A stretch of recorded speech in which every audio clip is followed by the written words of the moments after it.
이 여자 누가 들여보냈어? 새벽 바람이 매섭게 몰아치던 해병대 1사단 위병소. 중사의 외침이 고요를 찢었습니다. 베이지색 코트를 입은 한 여인이 조용히 고개를 들었습니다. 그녀의 발치에는 해병 신병 이시온 일병이 쓰러져 있었습니다. 얼굴은 핏기 없이 질렸고 손이 떨리며 그녀를 향했습니다. 중사가 다가오며 고압적으로 소리쳤습니다. 민간인 출입 금지라고 해. 그 순간 여인은 코트 단추를 천천히 풀었습니다. 붉은 해병대 마크, 그리고 별 2개. 그녀는 조용히 말했습니다. 방금 이 여자라고 했습니까? 중사는 숨이 멎었습니다. 나는 해병대 군사경찰단장 강윤희 소장입니다. 그리고 저 병사, 제 아들입니다. 해병대 1사단은 그 새벽 완전히 뒤집혔습니다. 여러분은 자식을 지키기 위해 어디까지 가보신 적 있으신가요? 댓글로 여러분의 이야기를 들려주세요. 좋아요 버튼도 꼭 눌러주세요. 이시온이 해병대 1사단에 배치된 지 이제 겨우 6개월. 하지만 그 절반 이상은 군기가 아니라 죽지 않기 위해 버티는 시간이었습니다. 이시온, 내가 뭔데 멀쩡하게 서 있어. 권재만 중사의 고함과 함께 시온의 복부에 무릎이 파고들었습니다. 새벽 훈련 중 숨이 차다고 잠깐 멈춰선 것뿐인데 말입니다. 해상 침투 훈련에서는 영하의 바닷물에 40분간 방치되었고 완전군장 행군에서는 배낭에 몰래 돌덩이 20kg이 추가되어 있었습니다. 해병이 되고 싶으면 조용히 굴러. 권재만 중사의 낮은 목소리는 명령이라기보다 사형 선고처럼 들렸습니다. 그런데 왜 하필 시온이었을까요? 입대 초 시온은 조용했지만 누구보다 성실하고 강했습니다. 체력 측정 상위 3%, 사격도 상위권. 동기들은 그를 은근히 의지했고 간부들도 나쁘게 보지 않았습니다. 문제는 단 하나. 시온이 너무도 바람직한 신병이었다는 것입니다. 어느 날 시온이 탄약고 앞을 지나다 이상한 대화를 들었습니다. 이번 달도 300발 빼돌렸나? 응. 대대장님 승인하에. 시온은 그냥 지나쳤지만 권재만의 눈에는 위험한 신호로 보였습니다. 해병대의 비리가 드러나는 순간 가장 먼저 입을 열 가능성이 있는 신병. 권재만은 그런 신병을 두려워했습니다. 그날부터 시작된 것이 바로 조용한 괴롭힘이었습니다. 격투 훈련에서는 시온만 상대를 2명씩 붙여주고 야간 보초 때는 영하 15도에 방한복 없이 4시간을 세워두었습니다. 심지어 의무실에서 감기약을 받으려 해도 꾀병이라며 내쫓았습니다. 6개월이 지나자 시온의 몸은 한계에 다다랐습니다. 체중은 12kg이 빠졌고 손발이 자주 저렸습니다. 동기들은 눈치채면서도 입을 다물었습니다. 권 중사 눈에 띄면 우리도 당한다. 시온은 혼자였습니다. 해병대라는 거대한 조직 안에서 완전히 고립된 채로. 그런데 그날 밤 새벽 경계 근무 중 예상치 못한 일이 벌어졌습니다. 사실 처음부터 이런 건 아니었습니다. 입대 첫날 시온은 오히려 모범적인 신병으로 평가받았습니다. 훈련소에서 우등으로 수료했고 부대 배치 때도 간부들의 기대를 한몸에 받았습니다. 이시온 일병 앞으로. 김태성 소대장이 시온을 불렀을 때 동기들은 부러운 눈빛을 보냈습니다. 체격도 좋고 성격도 차분하며 무엇보다 고집이 세지 않아 다루기 쉬워 보였기 때문입니다. 자네가 이번 기수 상위권이라고 들었네. 해병대에서도 잘해보게나. 하지만 권재만 중사만은 달랐습니다. 시온을 처음 본 순간부터 묘한 경계심을 드러냈습니다. 요즘 신병들 너무 똑똑해서 탈이야. 그 말을 들은 박성기 상병이 비웃으며 대답했습니다. 중사님 걱정 마세요. 한 달이면 길들여집니다. 그런데 한 달이 지나도 두 달이 지나도 시온은 길들여지지 않았습니다. 오히려 동기들 사이에서 신뢰를 쌓아갔고 후임병들도 그를 따랐습니다. 문제는 시온이 너무 정직했다는 것입니다. 어느 날 부대 내 PX에서 담배 한 갑이 사라진 사건이 있었습니다. 선임들이 신병들을 몰아붙이며 범인을 대라고 윽박질렀지만 시온만은 꿋꿋하게 말했습니다. 확실한 증거 없이는 누구도 의심할 수 없습니다. 그 한마디가 권재만을 자극했습니다. 뭐, 확실한 증거? 권재만은 시온의 얼굴을 빤히 쳐다보며 중얼거렸습니다. 얘는 위험해. 사실 권재만에게는 숨기고 있는 것이 있었습니다. 정우철 대대장과 함께 진행하는 특별한 사업이었습니다. 군수품 일부를 외부로 빼돌려 개인 이익을 챙기는 일. 이미 2년째 계속되고 있었고 상당한 액수가 오갔습니다. 이런 일은 부대 전체가 함께 침묵해야만 가능했습니다. 병사들이 묻지도 따지지도 않는 분위기를 만들어야 했습니다. 그런데 시온 같은 병사가 있으면 언제든 문제가 될 수 있었습니다. 너무 정직하고 너무 용감하고 너무 옳은 것을 추구했습니다. 저런 놈이 있으면 우리 모두 위험해진다. 권재만은 마음을 굳혔습니다. 시온을 완전히 굴복시키거나 아니면 부대에서 내보내거나. 그날부터 권재만의 특별 관심이 시작되었습니다. 하지만 시온은 아직 몰랐습니다. 자신이 왜 타겟이 되었는지, 이 모든 고통의 진짜 이유가 무엇인지, 단지 해병이 되고 싶어서 최선을 다했을 뿐인데, 권재만 중사는 부대에서 악명이 높았습니다. 하지만 그의 잔혹성은 단순한 성격 문제가 아니었습니다. 이번 달 실전 어때? 새벽 2시 대대 본부 뒤편 창고에서 은밀한 만남이 있었습니다. 정우철 대대장과 권재만 그리고 군수참모 조성훈 소령이 모여 앉아 있었습니다. 테이블 위에는 장부 한 권과 현금 뭉치가 놓여 있었습니다. 탄약 800발, 전투식량 200박스, 방한복 심벌, 총 1200만 원입니다. 조성훈 소령이 계산기를 두드리며 보고했습니다. 정우철 대대장이 만족스럽게 고개를 끄덕였습니다. 좋아. 올해 목표 달성이 코앞이군. 군수품 일부를 민간업체에 빼돌리고 그 대가로 수수료를 받는 것이었습니다. 방법은 교묘했습니다. 장부상으로는 훈련 중 소모라고 기록하고 실제로는 창고에 보관해뒀다가 외부로 반출했습니다. 그런데 권 중사, 요즘 신병 중에 눈에 거슬리는 놈 없나? 정우철의 질문에 권재만이 즉시 대답했습니다. 이시온이란 놈이 좀 까다롭습니다. 어떻게? 너무 진부해요. 규정 하나하나 따지고 의문 있으면 꼭 질문합니다. 저번에 탄약고 앞 지날 때도 유심히 쳐다보더군요. 조성훈 소령이 눈썹을 찌푸렸습니다. 그럼 조치를 취해야겠군. 권재만이 냉소적으로 웃었습니다. 이미 하고 있습니다. 아주 조용히요. 사실 권재만에게 이 일은 단순한 돈벌이가 아니었습니다. 그의 아들이 대학 등록금을 못 내서 자퇴 위기에 처해 있었고 아내는 병원비 때문에 매일 울고 있었습니다. 이 일만 1년만 더하면 집도 사고 애 대학도 보낼 수 있어. 하지만 그 욕심이 그를 괴물로 만들었습니다. 양심의 가책을 느낄 때마다 자신을 합리화했습니다. 어차피 군대 물건이 어디 가겠어. 나라 예산 절약하는 거지. 정우철 대대장이 마지막으로 경고했습니다. 권 중사, 확실히 해. 이 일이 새어나가면 우리 모두 끝이야. 걱정 마십시오.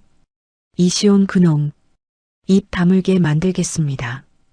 권재만의 눈에 서늘한 빛이 돌았습니다. 회의가 끝나고 권재만은 혼자 남아 창 밖을 바라봤습니다. 멀리서 야간 훈련을 받는 신병들이 보였습니다. 그 중에 시온도 있었습니다. 미안하다. 하지만 내가 양보해야 해. 내 가족이 더 중요하거든. 권재만은 주먹을 꽉 쥐었습니다. 그의 계획은 이제 막 시작된 것이었습니다. 한편 시온은 이 모든 음모를 전혀 모른 채 성실하게 훈련을 받고 있었습니다. 자신이 왜 타겟이 되었는지도 모르면서 새벽 3시 40분 시온은 경계 근무 중 갑작스러운 어지럼증을 느꼈습니다. 영하 8도의 바람이 얼굴을 핥히듯 지나갔습니다. 평소 같으면 견딜만한 추위였지만 오늘은 달랐습니다. 등줄기가 식어가고 손은 저려서 총기를 제대로 잡을 수 없었습니다. 괜찮나? 이상하네. 시온은 고개를 흔들며 정신을 차리려 했습니다.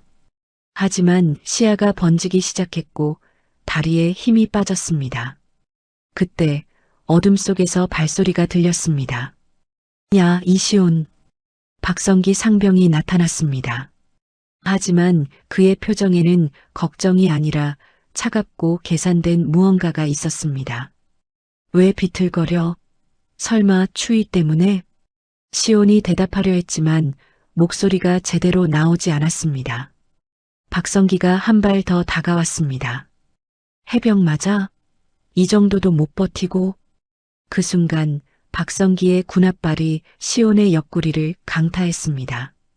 해병 정신이 그게 다야? 두 번째 발길질이 더 거셌습니다. 시온은 균형을 잃고 비틀거렸습니다. 상병님, 저 정말 아픈 것 같습니다. 하지만 박성기는 들은 척도 하지 않았습니다. 오히려 더 가까이 다가와 속삭였습니다. 권 중사님 말씀 안 들었어? 조용히 굴러고. 세 번째 발길질 후 시온은 더 이상 서 있을 수 없었습니다. 무릎이 땅에 닿았고 차가운 콘크리트가 얼굴에 와 닿았습니다. 쓰러지며 바닥과 부딪히는 소리가 밤 공기 속에 메아리 쳤습니다. 박성기는 잠깐 당황했습니다. 아, 야, 일어나. 하지만 시온은 반응이 없었습니다. 얼굴은 창백했고 입술은 파랗게 질렸습니다. 이런, 진짜 기절했네. 박성기는 급하게 무전기를 들었습니다. 위병소, 신병 한 명 쓰러졌습니다. 몇 분 후 위병소에 비상이 걸렸습니다. 의무병이 달려와 시온의 상태를 확인했습니다. 맥박 불안정, 체온 35도, 저체온증 초기 증세입니다. 권재만 중사도 현장에 나타났습니다. 하지만 그의 첫 마디는 걱정이 아니었습니다. 뭘 그리 호들갑이야. 그냥 추워서 쓰러진 거잖아. 중사님, 이건 단순한 추위가 아닙니다. 영양실조와 피로 누적으로 보입니다. 권재만의 얼굴이 굳었습니다. 영양실조? 말도 안 되는 소리 하지 마. 그는 의무병을 노려보며 경고했습니다. 보고서에는 과로로 인한 일시적 기절로 적어. 알겠나? 의무병이 주저하자 권재만이 더 압박했습니다. 군의관도 아닌 내가 함부로 진단하는 거야? 결국 시온은 간단한 응급처치만 받고 위병소 침대에 누워있게 되었습니다. 하지만 그의 마지막 기억은 희미하게 켜진 위병소 불빛이었습니다. 새벽 4시 30분, 위병소에는 긴장감이 흘렸습니다. 권재만 중사가 당황하며 무전을 난사했습니다. 신병 쓰러졌습니다. 현재 의식 회복. 단순 과로로 보입니다. 그런데 이때 의무실 구석에서 김병철 상병이 몰래 휴대전화를 꺼냈습니다. 그는 6개월 동안 시온이 당하는 모습을 지켜보며 양심의 가책을 느끼고 있었습니다. 이제 정말 죽겠구나. 김병철은 떨리는 손으로 전화번호를 눌렀습니다. 시온의 입대 때 비상연락처로 기록된 번호였습니다. 전화가 연결되었습니다. 여보세요? 차분하지만 권위 있는 여성의 목소리였습니다. 혹시 이시온 일병 어머니신가요? 네, 맞습니다. 무슨 일입니까? 김병철이 목소리를 낮춰 급히 말했습니다. 시온이 지금 쓰러졌습니다. 6개월 동안 너무 심하게 당해서. 뭐라고요? 전화 너머로 의자가 넘어지는 소리가 들렸습니다. 어디 있습니까? 지금 당장. 40분 후 검은색 승용차 한 대가 위병소 앞에 급정거했습니다. 베이지색 코트를 입은 여성이 뛰어내렸습니다. 경비병이 놀라며 제지했습니다. 민간인 출입 금지 구역입니다. 하지만 여성은 걸음을 멈추지 않았습니다. 코트를 열자 붉은 해병대 마크와 별 2개가 드러났습니다. 강윤희 소장이었습니다. 위병소 문이 열리자 권재만 중사가 황급히 막아섰습니다. 여기는 부대 내부인데 어떻게? 이 여자 누가 들여보냈어? 권재만이 고함을 쳤습니다.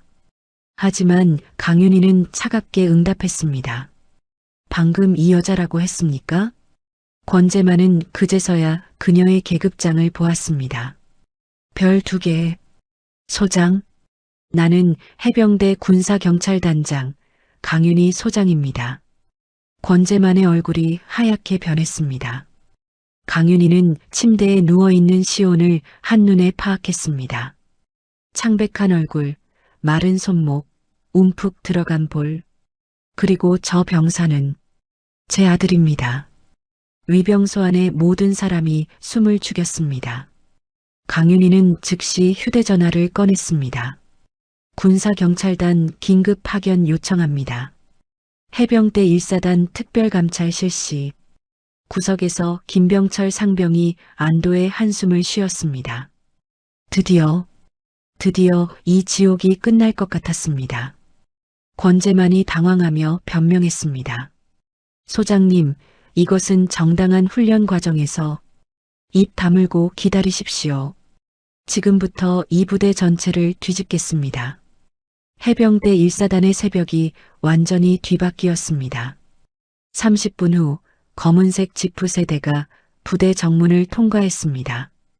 해병대 군사경찰단 소속 지프 3대가 1사단 정문을 통과하는 순간 부대 전체의 공기가 바뀌었습니다.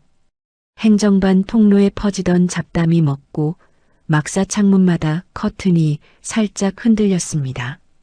병사들의 눈빛은 딱 하나였습니다. 제발 나한테 오지 마라. 강윤희 소장은 상황실을 장악하자마자 정우철 대대장을 불러 앉혔습니다. 설명하십시오. 신병이 왜 새벽에 쓰러졌습니까? 대대장의 목덜미가 떨렸습니다.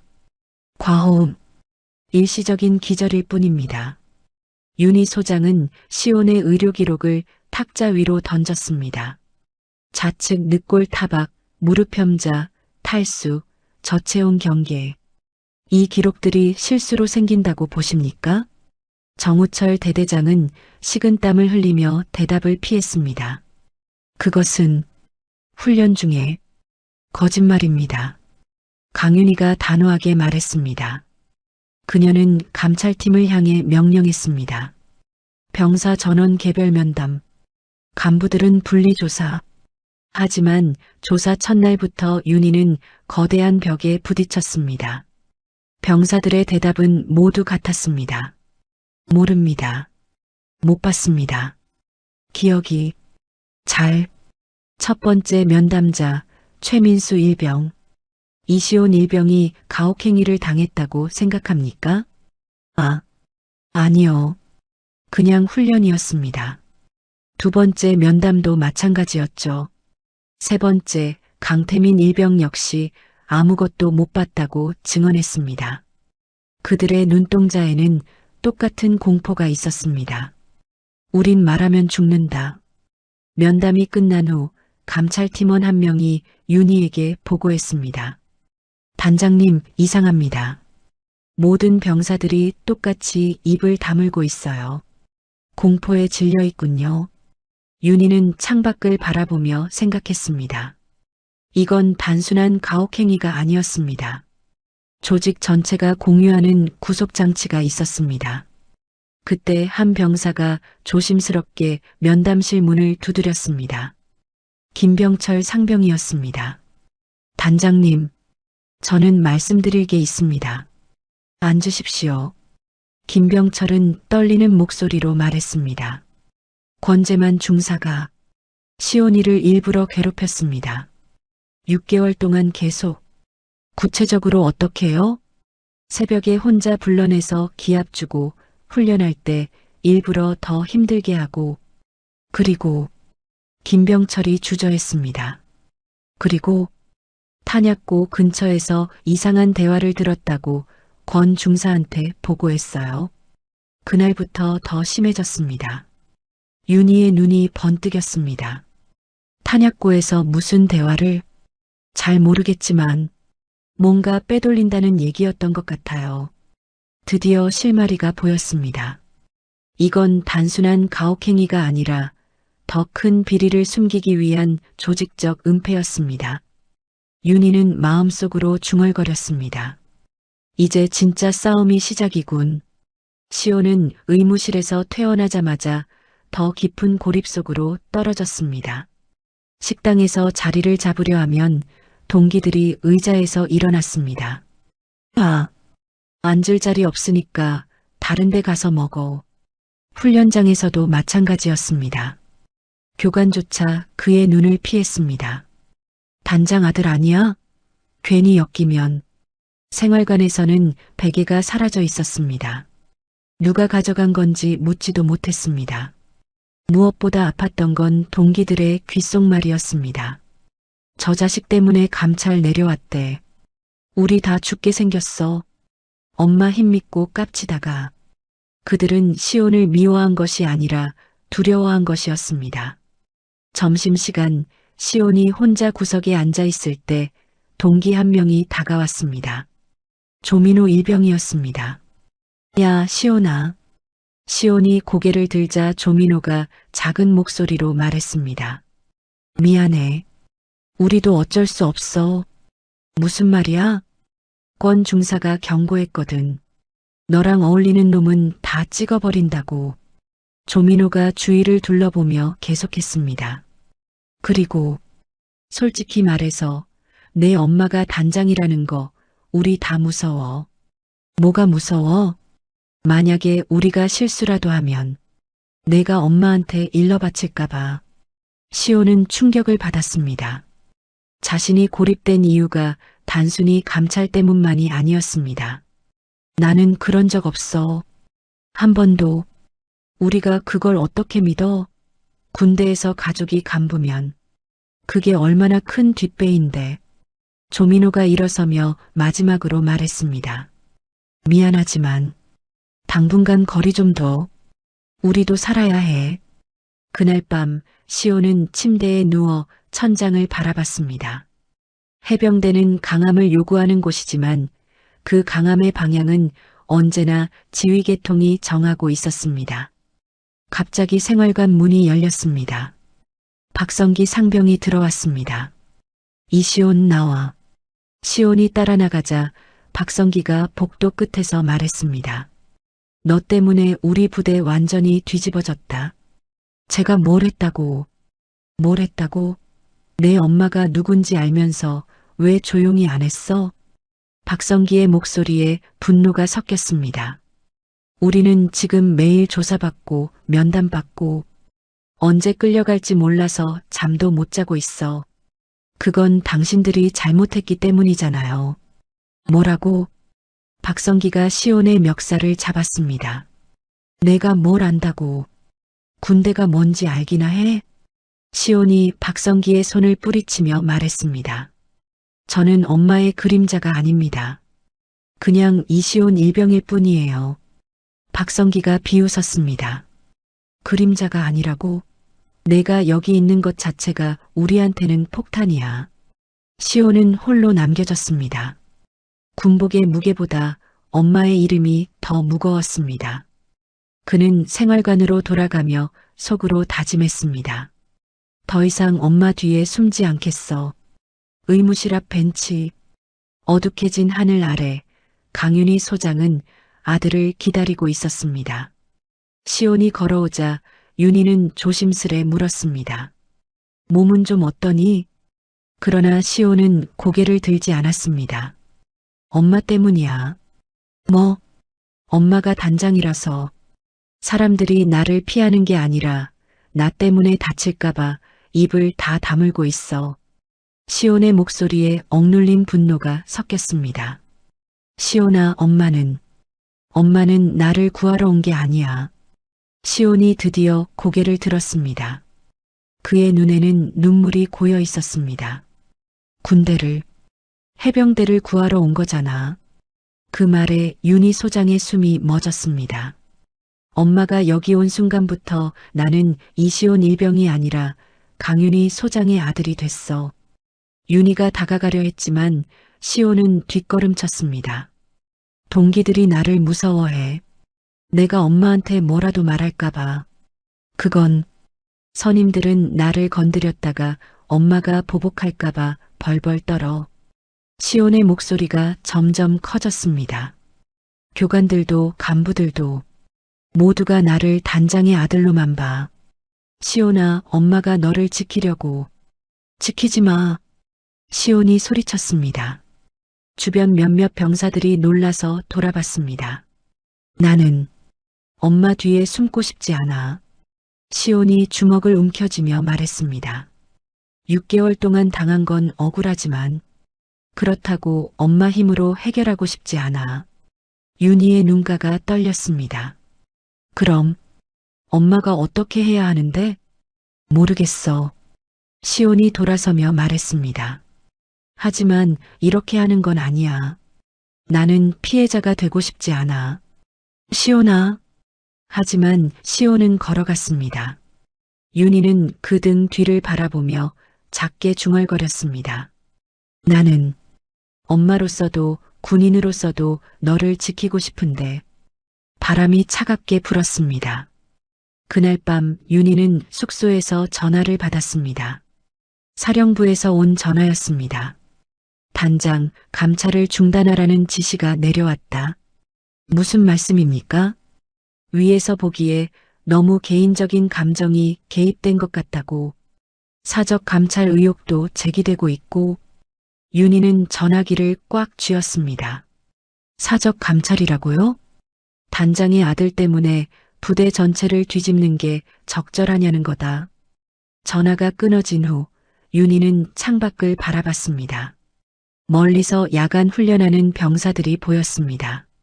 그 중에 시온도 있었습니다. 시온이 말이 맞아. 내가 엄마로서 온 게 아니라 군인으로서 왔다면 이런 압박을 받지 않았을 텐데. 하지만 포기할 수는 없었습니다. 두 사람은 같은 부대 안에서 두 개의 서로 다른 전쟁을 치르고 있었습니다. 감찰이 시작된 지 일주일. 해병대 사령부, 국방부, 심지어 국회 보좌관 라인까지 어디선가 동시에 이상한 보고서가 돌기 시작했습니다. 해병대 군사경찰단장 사적 감찰 의혹. 윤희에게 가장 먼저 이를 알린 사람은 정보단 소령이었습니다. 단장님, 누가 의도적으로 단장님을 사적 감찰로 몰아가고 있습니다. 시온 일병 사건과 감찰을 연결지어 이에 충돌이라고 합니다. 윤희는 눈을 감았습니다. 이건 단순한 정치적 공격이 아니었습니다. 대대장 쪽 라인입니까? 확실하지 않지만 단장님이 계속 파고들면 위쪽까지 번질 겁니다.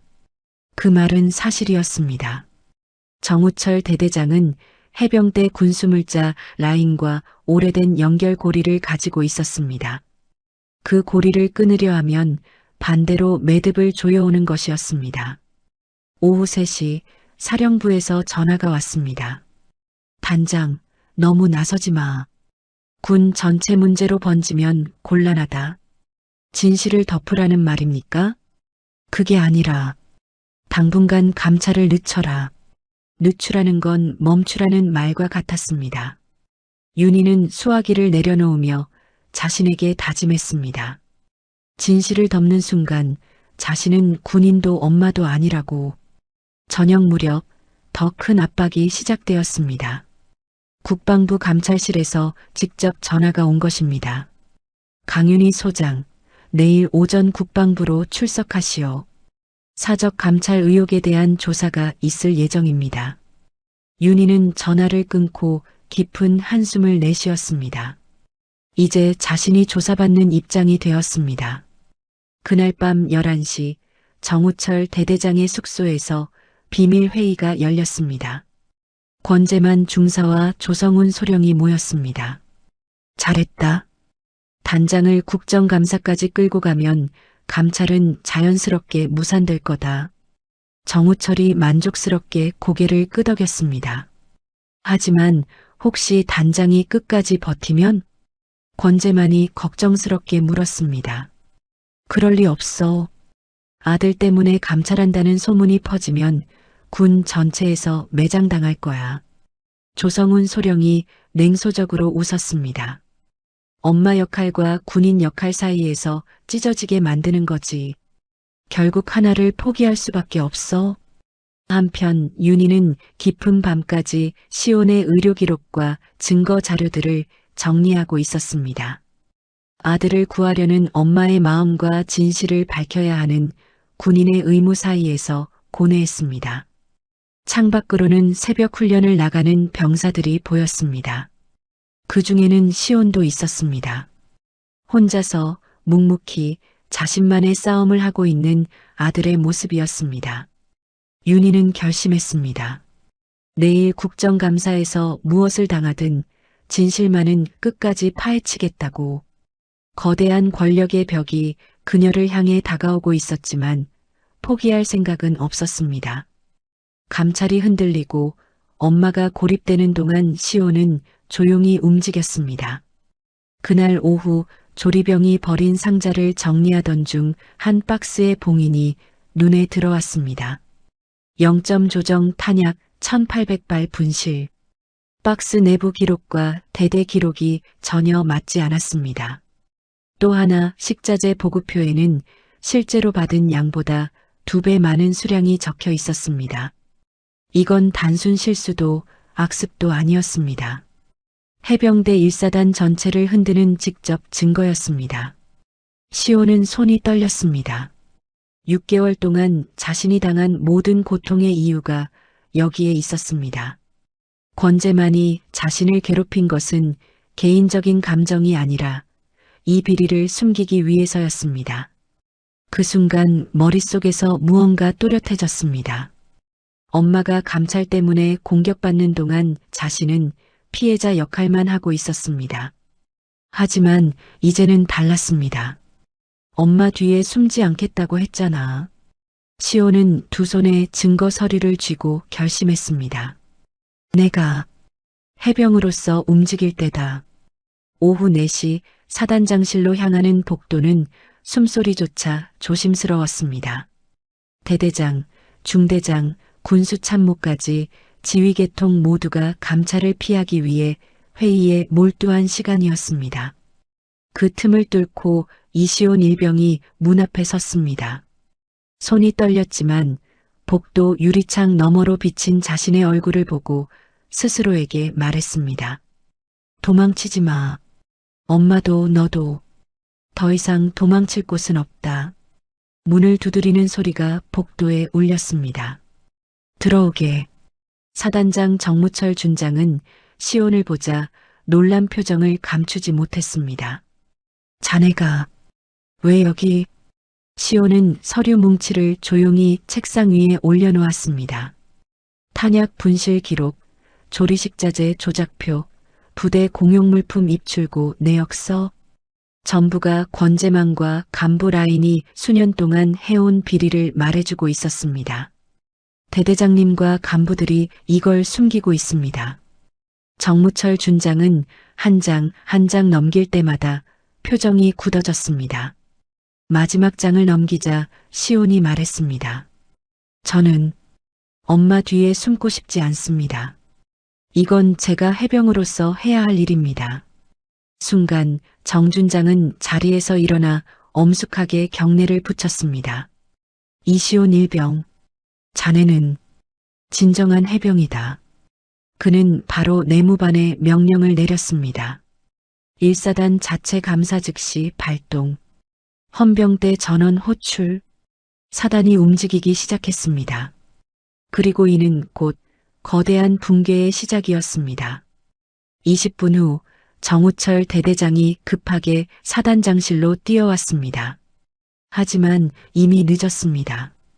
시온이 가져온 증거들은 모든 것을 말해주고 있었고 사단장은 이미 상부의 보고를 마친 상태였습니다. 정우철은 시온을 노려보며 이를 갈았지만 더 이상 어찌할 수 없었습니다. 게임은 끝났습니다. 사단장의 명령과 함께 해병대 1사단이 요동쳤습니다. 군사경찰 지프가 막사와 행정반 앞을 가르며 돌기 시작했습니다. 병사들은 창문 너머로 이 광경을 지켜보며 숨을 죽였습니다. 먼저 잡혀간 것은 박성기 상병이었습니다. 생활관에서 휴식을 취하던 그에게 헌병 2명이 다가왔습니다. 박성기 상병, 동행하십시오. 이게 뭐야? 나라고. 박성기가 발버둥 쳤지만 수갑은 차가웠습니다. 끌려가면서도 그는 계속 소리쳤습니다. 이시온, 내가 우리 모두를 망쳤어. 하지만 소리칠수록 수갑은 더 단단히 채워졌습니다. 동기들은 그 모습을 보며 경악했습니다. 뒤이어 권재만 중사의 차례였습니다. 그는 부대 뒷문으로 도주를 시도했지만 이미 모든 출입구가 봉쇄된 상태였습니다. 권재만 중사, 군수품 횡령, 허위보고, 가혹행위 혐의로 연행합니다.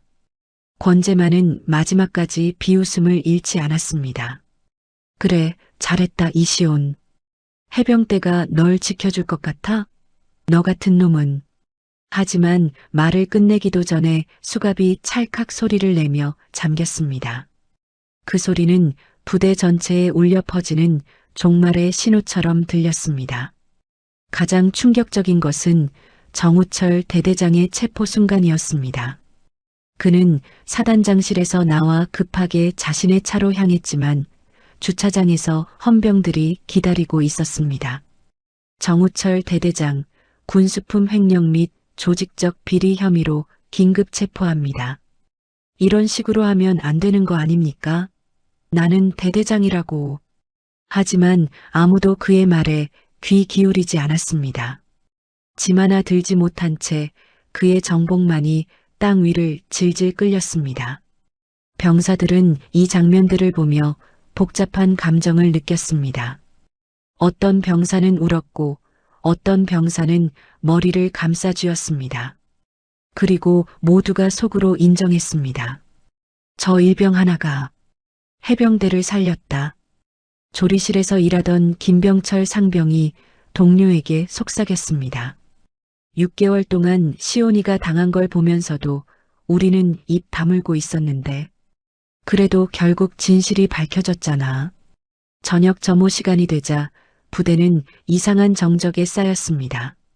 평소 같으면 고함과 기합 소리로 가득했을 훈련장이 조용했습니다. 임시로 지휘를 맡은 김태성 소대장이 병사들 앞에 섰습니다. 오늘부터 모든 비정상적인 관행은 중단됩니다. 우리는 다시 시작하겠습니다. 병사들 사이에서 안도의 한숨이 새어나왔습니다. 6개월간 계속된 공포와 억압의 시간이 드디어 끝났습니다. 시온은 그 모든 광경을 지켜보며 혼자 생각했습니다. 자신이 한 일이 옳았는지, 이 모든 혼란이 정말 필요했는지. 하지만 동기들의 편안해진 얼굴을 보니 확신이 들었습니다. 해병은 진실을 향해 나아가야 한다는 것을. 그날 밤 해병대 1사단에는 오랜만에 평화로운 잠이 찾아왔습니다.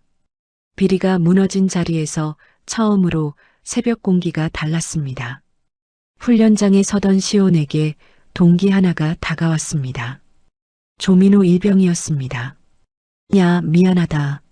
무서워서 아무 말도 못했어.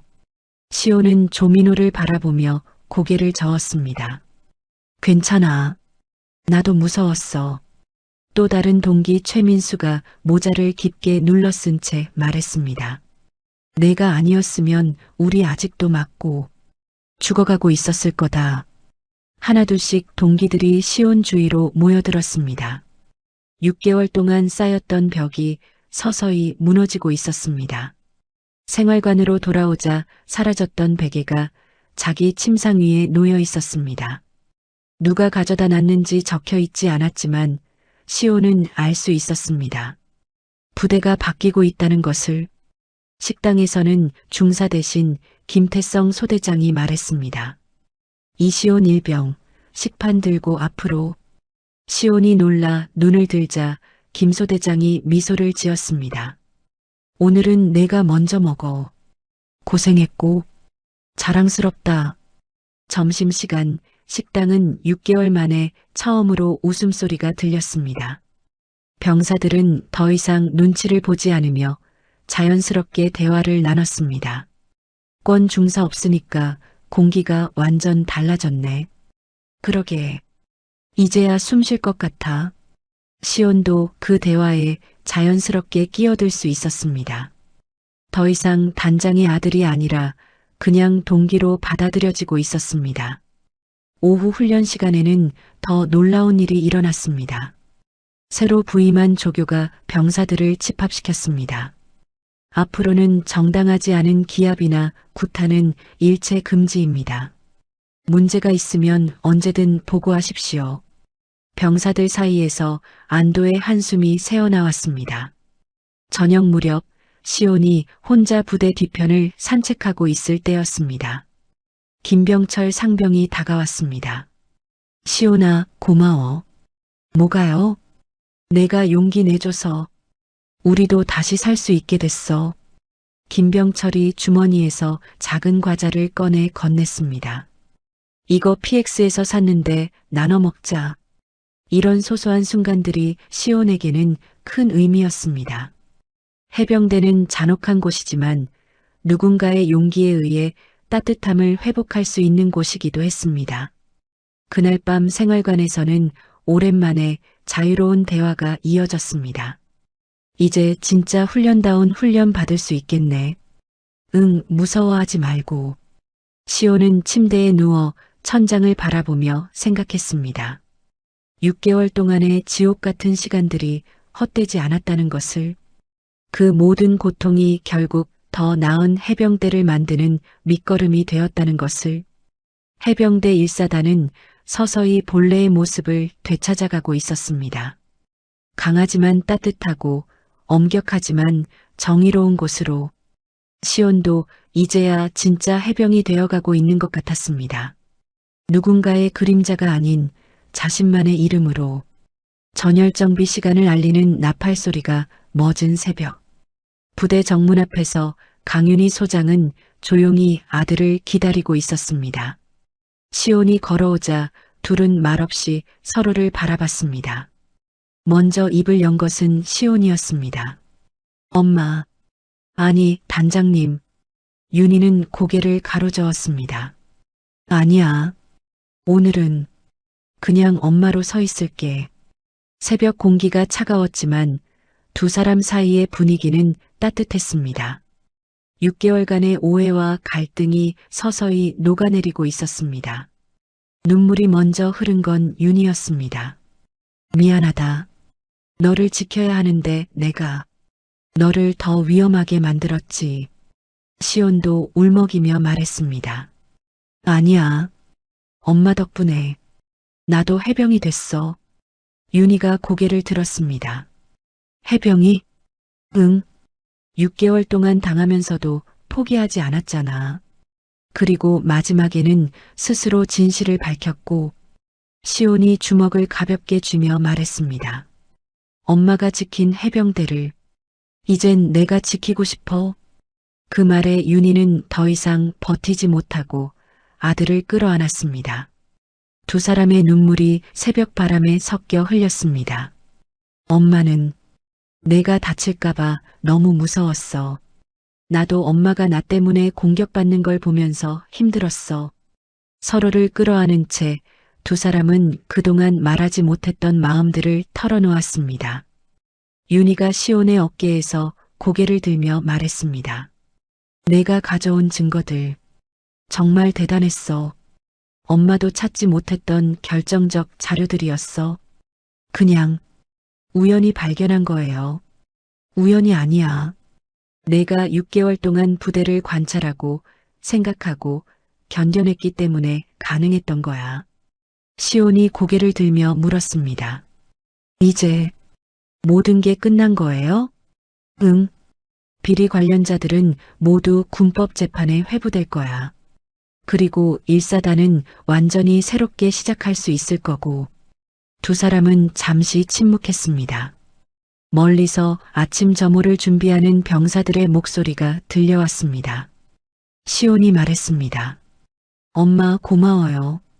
나 혼자였으면 끝까지 버티지 못했을 거예요. 아니야. 내가 해낸 거야. 엄마는 그냥 곁에서 지켜본 것뿐이야. 새벽 하늘이 점점 밝아오고 있었습니다. 해병대 깃발이 바람에 펄럭이며 새로운 하루를 알렸습니다. 윤희가 시온의 손을 잡으며 말했습니다. 앞으로는 엄마와 아들로서가 아니라 같은 해병으로서 서로를 응원하자.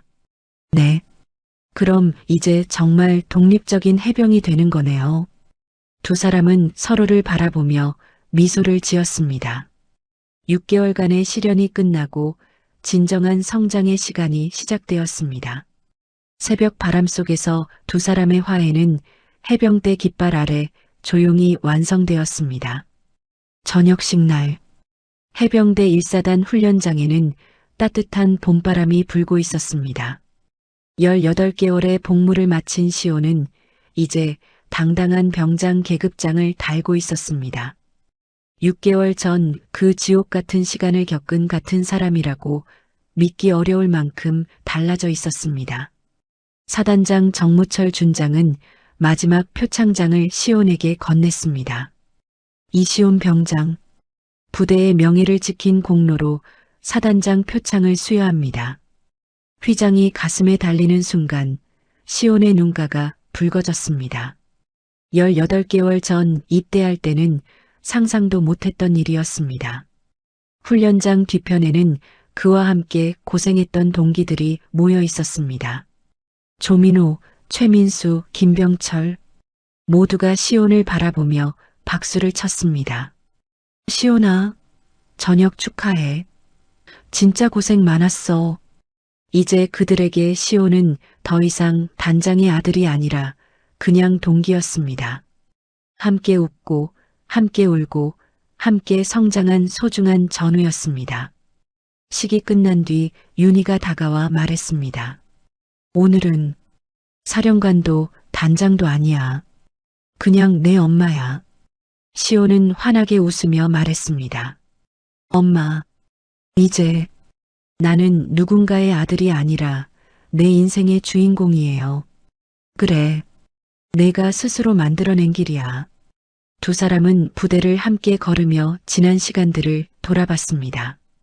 6개월간의 지옥, 감찰의 혼란, 진실을 밝혀내는 과정. 모든 것이 시온을 더 강하고 성숙한 사람으로 만들어 주었습니다. 부대 정문 앞에서 시온은 마지막으로 해병대 깃발을 올려다봤습니다.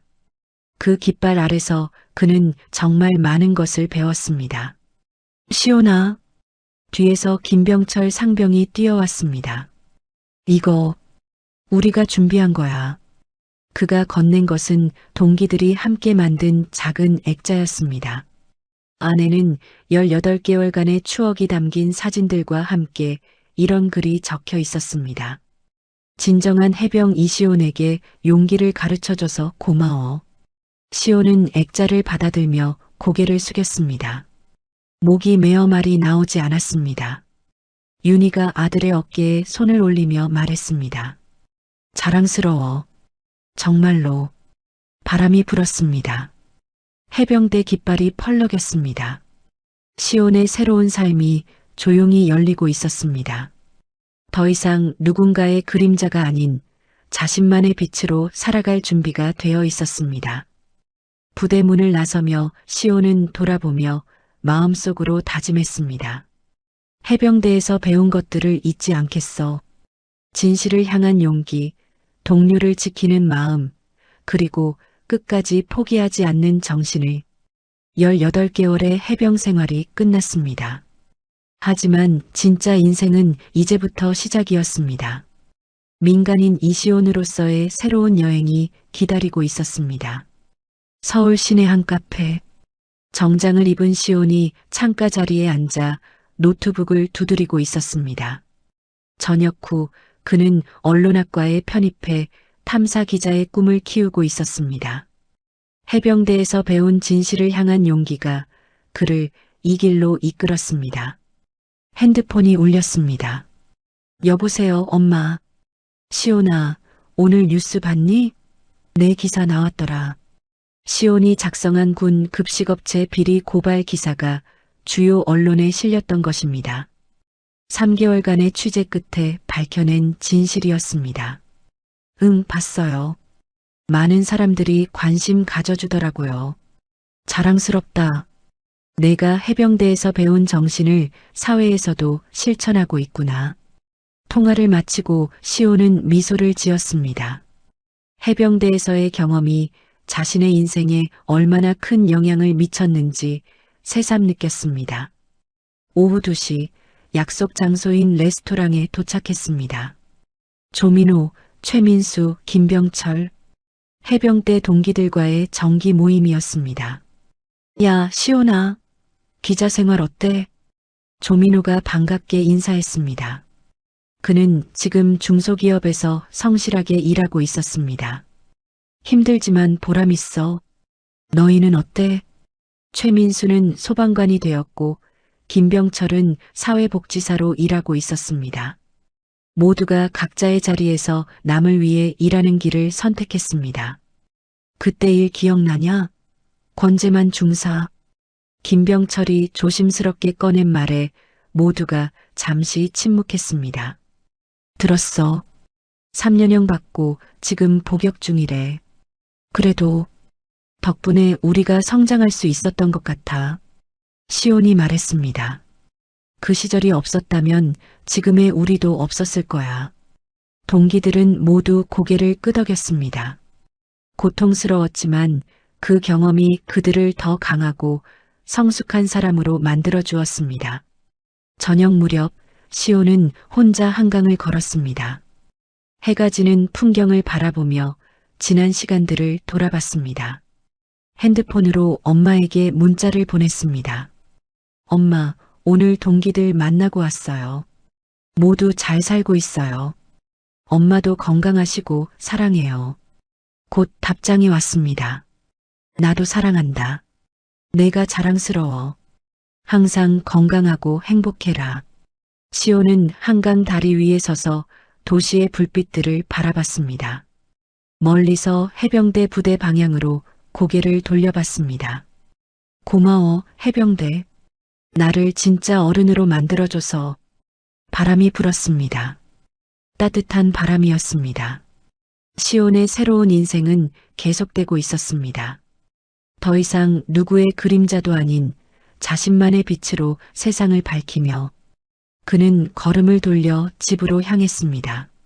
내일은 또 다른 진실을 찾아 나서야 할 하루가 기다리고 있었습니다. 해병 정신은 저녁과 함께 끝나는 것이 아니라 평생을 통해 실천해야 할 삶의 철학이라는 것을 그는 이제 알고 있었습니다.